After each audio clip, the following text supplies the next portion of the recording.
क्योंकि अब आप समझ चुके हैं कि मास स्पेक्ट्रोमेट्री क्या है, आइए इस प्रोसीजर की थोड़ी डिटेल में चलते हैं। शुरू करें। इस डिवाइस में जिस सब्सटेंस को हम एनालाइज करना चाहते हैं, वो सबसे पहले इन वेपर्स के प्रेशर को इंतहाई कम रखकर वेपर स्टेट में तब्दील करते हैं, यानी तकरीबन 10 raise to the power -6 to 10 raise to the power -7 torr. अब वेपर्स आयनाइजेशन चैम्बर में दाखिल होते हैं, जहां उन्हें पॉजिटिवली चार्ज आयंस बनाने के लिए हाई स्पीड इलेक्ट्रॉन से बॉम्बार्ड किया जाता है। इस तरह से एलिमेंट्स के एटम्स आयोनाइज किए जाते हैं। अब इन आयंस के मुख्तलिफ मासेस होते हैं।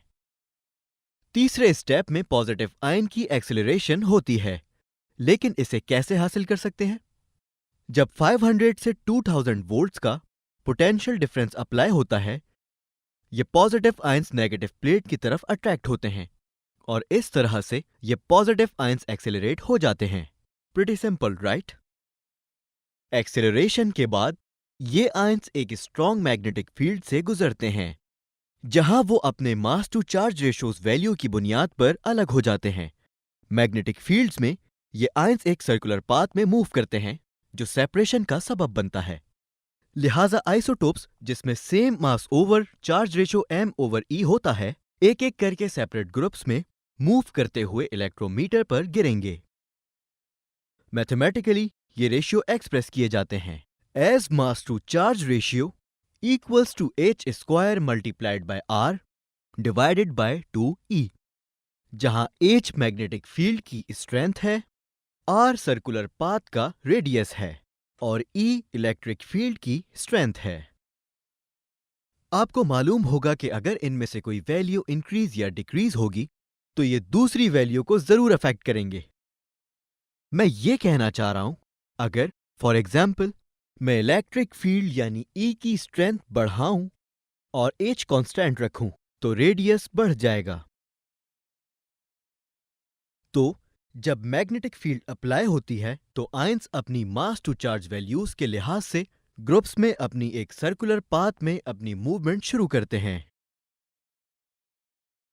एक जैसे मास टू चार्ज वैल्यूज इसी तरह के आयंस एक एक करके ग्रुप्स बनाएंगे, मुख्तलिफ पोजीशंस पर इलेक्ट्रोमीटर पर गिरेंगे।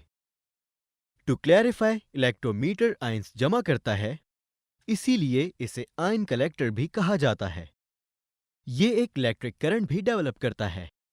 हर आयन के जरिए एक माइन्यूट इलेक्ट्रिक करंट भी डेवलप होता है।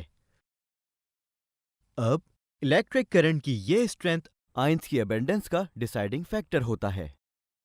इससे पता चलता है कि करंट की ज्यादा स्ट्रेंथ का मतलब है कि एक आइसोटोप के इस पर्टिकुलर आयन की ज्यादा रिलेटिव अबेंडेंस है। मुख्तलिफ मासेस के आइसोटोप्स आयन कलेक्टर पर गिरते हैं और उनकी करंट स्ट्रेंथ मेजर होती है। इस तरह हम हर किस्म के आइसोटोप की रिलेटिव अबेंडेंस हासिल करते हैं। मुझे उम्मीद है आपको ये समझ आ गया होगा।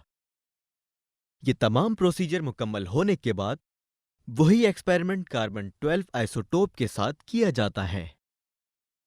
स्टूडेंट्स, क्या आपको याद है हम ये तमाम एलिमेंट्स कार्बन 12 आइसोटोप से कंपेयर कर रहे हैं?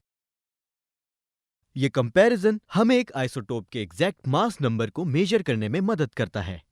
किसी आइसोटोप का मास टू चार्ज रेशियो जितना छोटा होगा, तो हमारी डिस्कस की गई इक्वेशन के मुताबिक मैग्नेटिक फील्ड की तरफ से प्रोसीजर होने वाले कर्वेचर का रेडियस इतना ही छोटा होगा।